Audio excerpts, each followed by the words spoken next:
I finished adding these mono printed sections to the surface. The pieces have all been gel printed. So they're all, unique gel prints that I have cut up and pieced back together to create the same shape, but a different version, of it.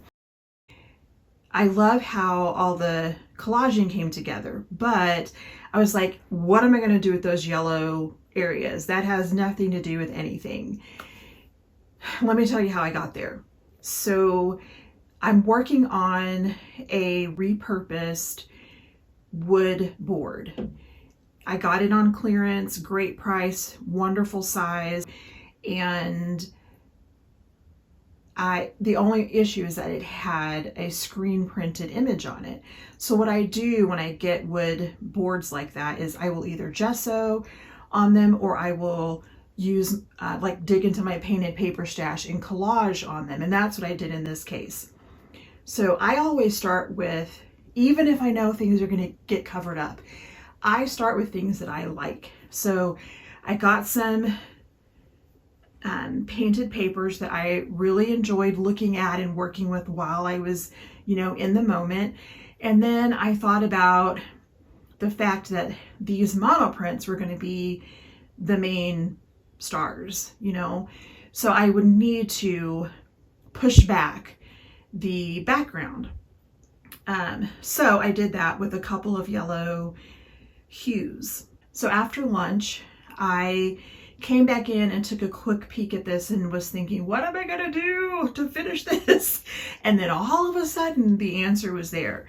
Let me zoom you in so I can show this happiness with you, or to you, share it with you. Okay, if you look, so from this one, between this one and this one, right there in that yellow spot, do you see it? Do you see the flower? It's so cool. And there are no flowers in the collage papers that are in the background. It was all just marks. So I am going to just follow that lead, and then I think I'm going to use the off-white that's already in the monoprints. I'm going to use that as the what do you call it? The color that I'm going to use to tie everything together. If you remember watching me paint the cover of this journal, that is the basis for this painting.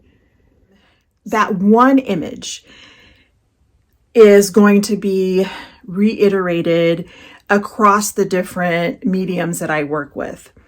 So I have on my to-do list today to trace the shape so I can make a rug hooking pattern, or I don't really need the pattern. I just need to trace it onto the foundation cloth because I want to make a trivet or like a mat with that shape on it.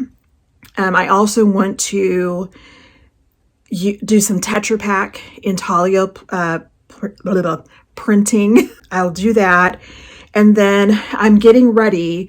I really hope that our spring will, by the end of this month, that it will, I'm looking out the window, that the weather will be nicer, because I'm so ready and excited to get back to encaustic work. But I need, because I don't have like a real ventilation system in here. I set up fans, one over here and like from the doorway side. Then I have a fan that is in front of my griddle where I melt the waxes. And then I open my window and the fan blows that out and it just kind of circulates. And I always leave my door cracked a little bit as well. So because of my lung stuff, I need like some more consistent weather. I can't wait like to be able to open my window and do this. So in the meantime, I'm going to, man, that was a really long rabbit trail. I'm going to use the same image and dig into my cardboard stash and cut out a few layers probably of that flower shape get it glued together so that I can get it ready for encaustic painting. Oh, I'm so excited. Oh, and then I'm also, this is just because I'm in the encaustic mindset, I'm going to mix up some encaustic gesso. So I was using plaster of Paris and Liquitex acrylic gesso in a 2-to-1 ratio for my encaustic gesso, but I got some marble dust to try that. So that's what I'm going to mix up that batch today. I'm hoping it'll be a little bit smoother than the plaster of Paris.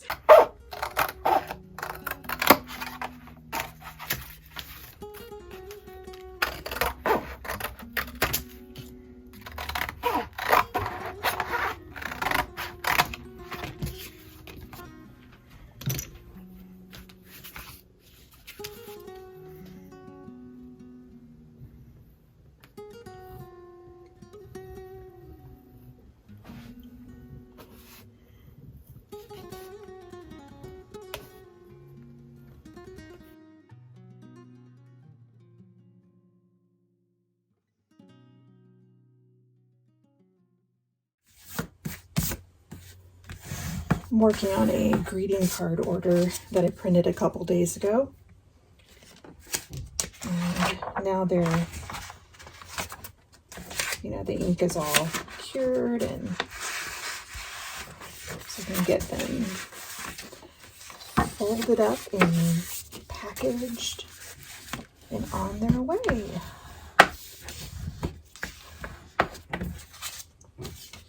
I really love these cards.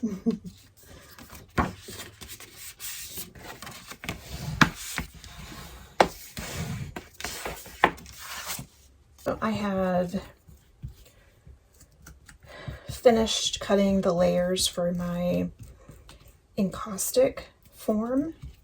I decided to go with 5 layers for this, and I am, as you can see, adding wood glue to all the layers to create the final structure for this piece. And then I'll weight it down and let it dry overnight, and then add it to my encaustic group of stuff that I want to work on to start with. And I went with so many layers because this cardboard bends easily, and if you bend something that has wax on it, it's going to crack.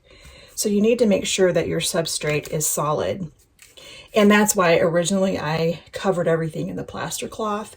But even then, if you don't have enough layers, it can still crack. At this point, I don't think I'm going to add plaster cloth, but you never know. I feel like every time I say I'm not going to do something, I do it. Obviously, I didn't get everything on my list from yesterday done, so some of this has been, I forwarded it to today. So far so good. I didn't even get to working on the painting yesterday, so I'm going to do that next. Now that I've got the rug hooking pattern done, this done, I packaged the order.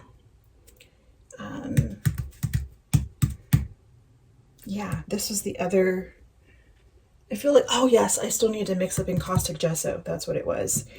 So I will do that next, and then I'll get to the painting. So I got my smaller tasks done in here, and when I do things like that, then this is my reward. Like, I get to come play, because this is what I really want to be doing, is entering into the creative process and playing, and seeing things come together. There is yellow in some of the backgrounds of the monoprints, but I might bring it in to them in some other way. Maybe a simple dot of yellow as a tie-in, or maybe I'll look at one of my stamps or something and see if there is anything that, seems interesting there. So it's, as ever, it is just try stuff and see if it works. Here is the finished painting. It really, really came together in a special way. I was thinking a lot about connection, people being connected, and, being different, coming from different places, believing different things about a lot of different things. But in the end, no matter how things are pieced together, we are still all human. I made some progress on the mat. I started it by rug hooking, and then I decided that I didn't like the way it was feeling. So I changed actually to using a punch needle. And the difference between those two things is just how the loops are formed. I made that change, took everything out and just started over. And then I also changed, as you can see, I've got, some stripes marked in here. I changed that, changed up the pattern some. I have altered, you can see the remnant of the leaf. I've altered this leaf here. And I really love the way this drawing feels. And then I added dots. So this is really close to being done. I'm nearing the finish line with this little painting with yarn. I didn't expect to be done with this part today. So I think the previous footage of this was like at 10 something this morning, and it's now 2 something. It's still early afternoon. So it did not take me long at all. I listened to 3 episodes of a podcast and just sat here and worked. I think this is week 3 of filming this vlog. And I think I'm gonna maybe make this a thing where it's just like a month in review. So here's a little review. Last week I finished up the mat, and it's really sweet. And the back is all ready. I could leave it like this, but I like to, and forgive me if I've said this already, like I said, this is like the 3rd week. I don't know what I've said already. But I like to add a backing cloth, especially this is going to be functional. I just feel like it'll help protect everything over the long haul, and it doesn't make it that much more difficult to clean or anything because of the size, And I've added this is just an old drop cloth. I've added my label. I just put heat and bond on a section of drop cloth, and then sometimes I will cut out the label in the shape of, or a similar shape, or of the main subject. Yeah, that was hard to get out. And then I just sign it. This is the most fiddly bit. Just making sure it's all positioned well, and it just makes the stitching easier. And, I'm still relatively new to this, so every time I make something, I'm learning how to do it better. So I hope eventually I will just get better at cutting the backing cloth, and I won't have to pin as much, but it's not that big of a deal. And this also is another way that I'm easing myself into even though this isn't my main studio, this is like what I have started calling my textile nook. I'm still easing my way into the day. I don't feel particularly good today. The weather here has still been kind of crummy and wet and fluctuating, and it just really bothers my cardiopulmonary system. So there are days when I just have to be really choosy about how I'm going to use my energy. I really want to get into the studio today, but this might be all I get done. So, and that, I've learned to kind of be okay with that, kind of. Some days I'm better with it than others.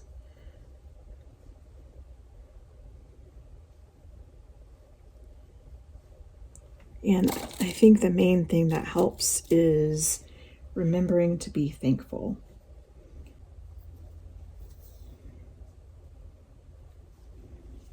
Yeah, so it doesn't take long at all to start making progress. All right, and it's all done.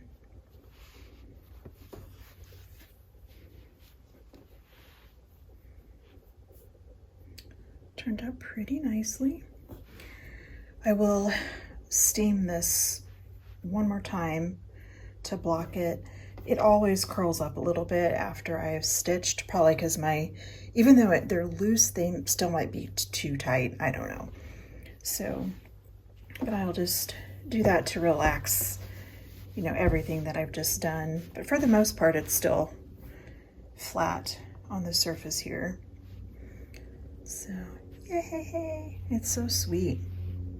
So this one, I did add in some of do you call it superwash? I don't really know yarn language, but it's what you could use to make clothes. So there is a little bit of that in here, but because it's wool, it's still going to be really great and heat proof. So, and the particular soft yarn that I used, as opposed to everything else, is rug yarn, which is rough and meant to be like, it holds up with people walking on it and stuff. That's what I mainly use. But the soft stuff is kind of like roving. So it's really fluffy and I just love touching it. So anyway, that was a fun addition to add to this. Today is my last day to film for April's vlog. It is April 30th, and I wanted to cover quickly a couple things one thing that I've been working on, the intaglio printing. You saw me start making the test Tetra Pak plate earlier in the vlog.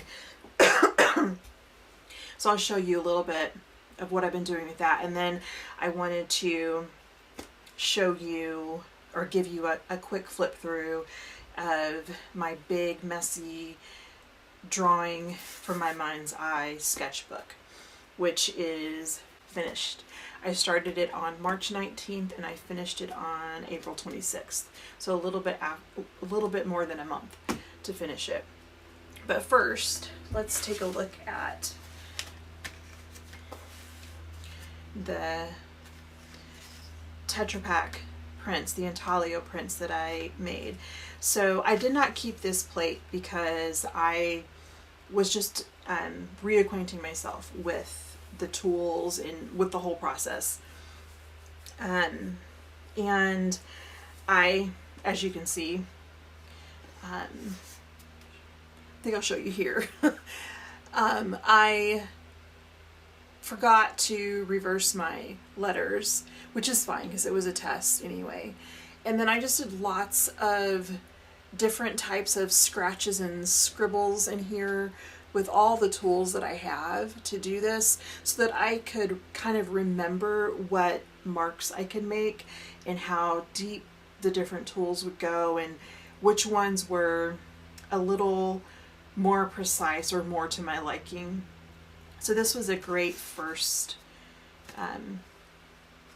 test, a good test. And because I've used this image so much, I decided to create a new plate. This is from an oat milk creamer. That's what I use in my coffee. So I went with another another image that I really like from one of my recent sketchbooks. So this is the plate itself. And then the other thing I needed to reacquaint myself with is all the paper, the different types of papers that I have. Like I have a drawer of printmaking paper. And another thing I did, I reorganized my whole little flat file here. So my papers are all like, just so yummy now.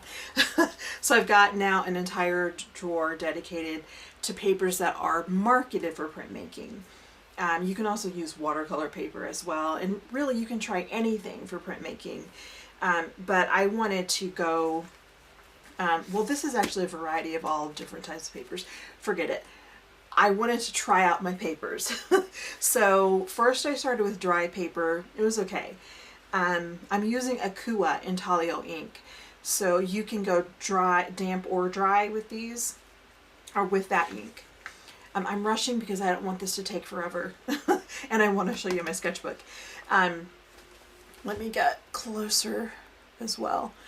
Okay, so this was okay. These are both Japanese papers. This one I misted lightly with water, and so you can see it's a little bit richer. So I just decided from then on to dampen all of the papers. And again, it wasn't like to get a result. It was just to learn and, to explore, to see what was going to happen. And they were all, they all turned out really nice. And so I started to get bored. And I was thinking by this time, like, what can I do to jazz this up? Because, like, bleh, So because I was using damp paper, I knew that if I was going to add anything else, I didn't really want to add more ink. So I was like, what other mixed media materials do I have that I can add to this? So I ended up inking the plate again with the black Akua Intaglio ink. And then I did my rubbing off to get it the way I wanted it. And then on top of that, I came in with some water-soluble wax pastels, the Neocolor 2 crayons. And I added a couple different yellows where I wanted.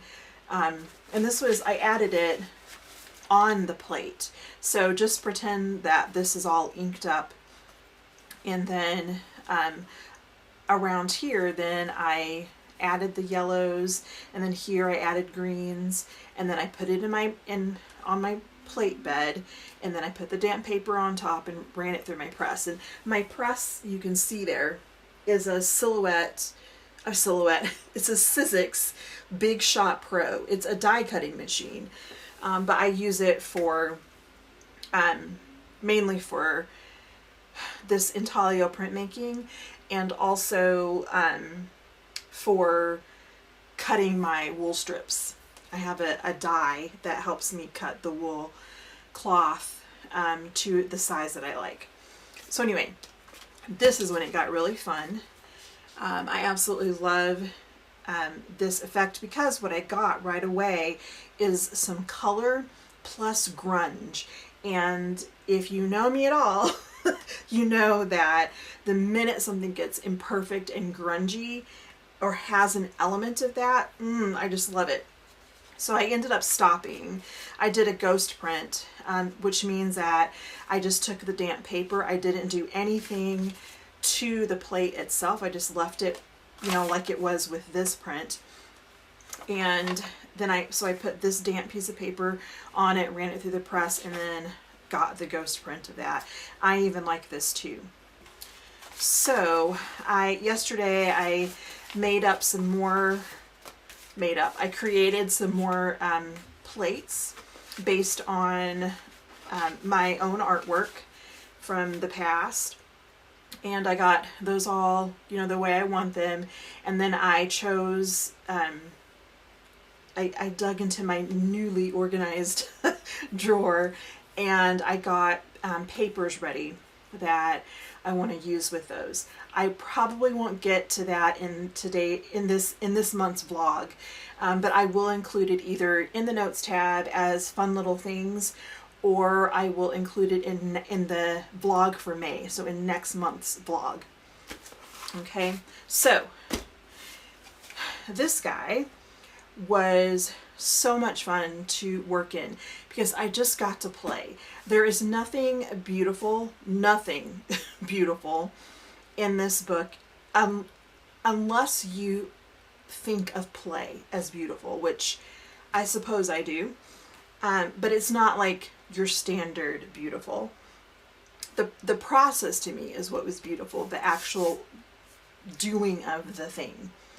And there's nothing finished. It is, all I was doing in this sketchbook is responding to things that were captivating to me from my own work. As it says, exploring my mind's eye. Okay. So most of it is drawing with messy materials like oil pastels, charcoal, soft pastel, soft chalk pastel, some graphite. There's a little bit of paint in here just because there was paint on some of the pages before I dedicated this book to drawing. And then there are some things done on loose paper that I just stuck in here because they went along with the drawing process. And then there's some gel printing in here, which you may have seen as a fun little thing under the notes tab. Yeah, I think that's it yeah. So anyway, here we go.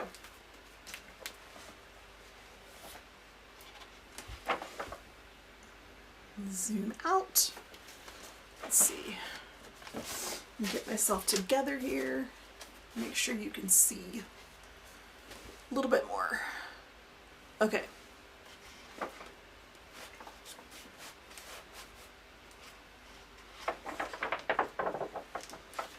One of my favorite things about the book is the repetition. That's really what I was doing, is repeating the idea of a thing that I had already done in another place, in another book, and using that original drawing or original image as a jumping off point, a trampoline of sorts, to continue learning from it and exploring it. And most of all, like feeling it in my hands, in paying attention to the way like I was working, being more intentional about how I use line and form. So the repetition was a huge part. Well, it's central to this. And I made little notes about what I was responding to so that when I go back to this book, I'll know what the inspiration source was.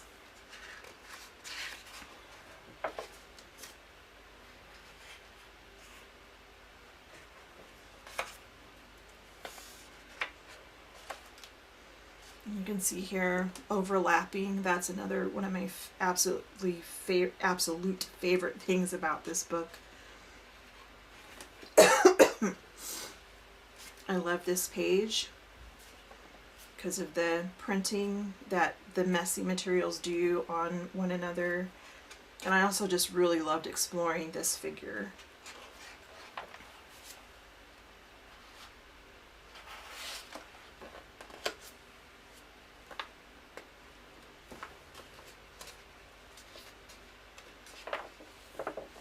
And here's a page that had paint on it before I started making this the drawing book, so I just decided to go ahead and do some drawing here based on some of the images that were rolling around in my head.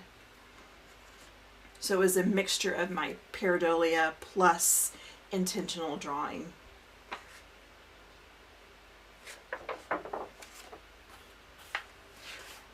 And so here I had pulled out 3 different books with different images that I wanted to push further or explore more deliberately.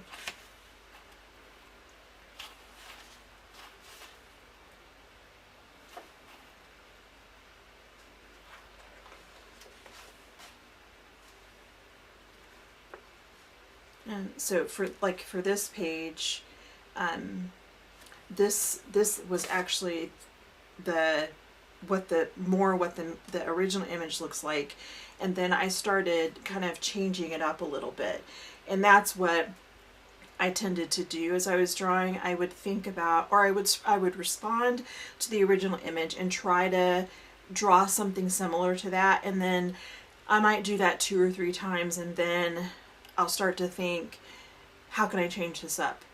What little thing can I do to like shift it a different direction? Or what happens if I flip-flop it? If I, you know, like in this instance, if I decided to reverse the image, you know, so I would do some of that too. Really it's just play. And then I also liked doing these little small things too. And sometimes my fingers, you know, I would smudge the page and I would see a shape there and just follow things from there.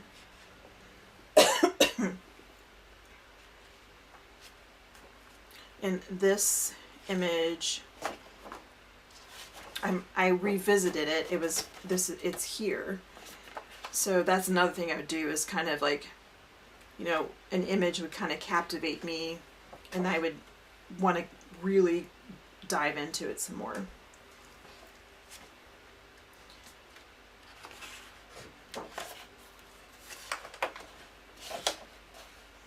Another favorite thing is when I have to stop and really look to see what's going on. That it just feels like a kind of like I'm what is the word? Why do I always forget this word? Like I'm excavating the images.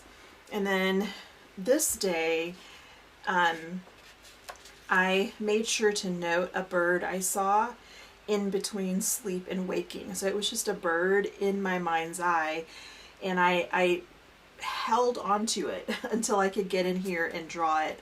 And so that's what that is, and I just kept playing with it.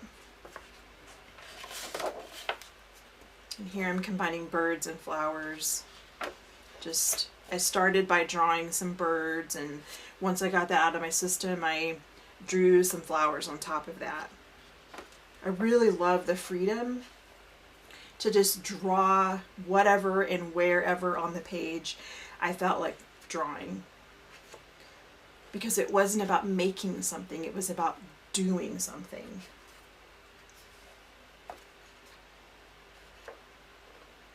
And I especially love drawing in the ditch of the book.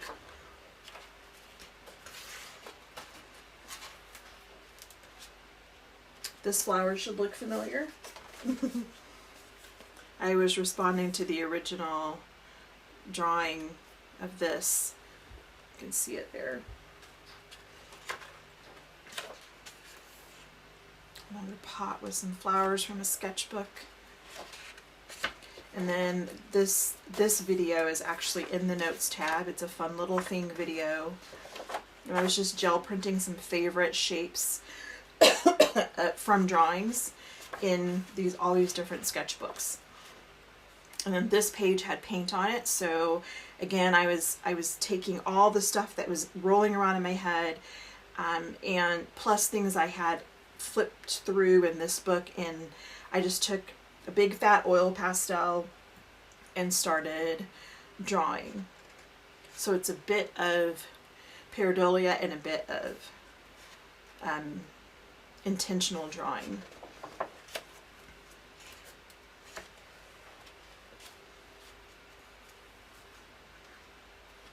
Again, all the overlapping, and just it's so interesting to look at. And then I started doing more blocks of color for form rather than the line. You can see here. I really enjoyed that. There's more of it here. So just doing these big swooshes of the tool to create the form, and combining, you know, line plus the form block And then here's this image got so much. I worked with it so much this last month. And then here's my note. Fun discovery with today's drawings. Art graph squares on their edges to create form and volume. So art graph squares, I can't get to it right now. It's behind my tripod. But they look like little tailor chalks that you use for sewing.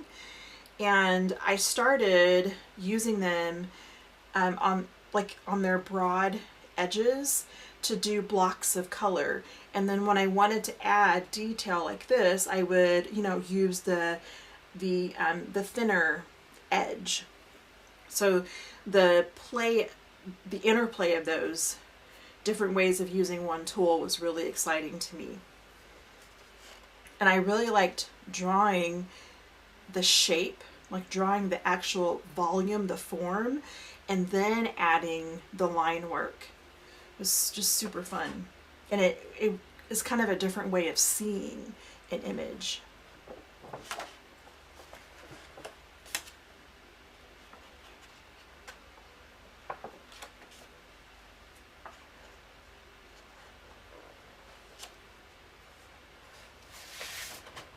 And these are all loose pages, charcoal drawings, and then I did gel print resist.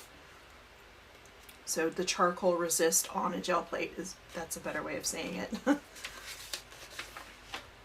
And these are all things that, like drawings that I did of things that are in my sketchbooks. So I'm still, playing with repeating these images, but in new ways. And then I had seen the page of bunnies earlier.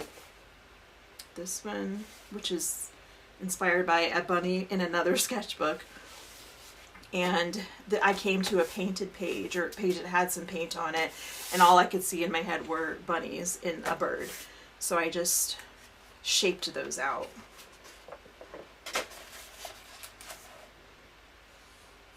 And then that was April 4th, I think. Yeah, and you can see there's a big gap, April 4th to April 25th, because there were a lot of days in there when I wasn't feeling well. So I just kind of, and I had the rug hooking piece to work on too, which I can sit down comfortably, and just sit there and do that. So that took up some of this time, and I worked on that a day or two when I wasn't feeling well, but the rest of those days I was actually in bed. Still researching though, looking at art, watching art videos, and so kind of working, but in my head. And so here I was working on a logo for my oldest son, for his merch. He's a musician. He writes and does digital music. And he loves foxes, and I made him, I'll insert the photo here, I made him a punch needle patch with a little fox and the word cozy, because his stage name is Cozy Hollow.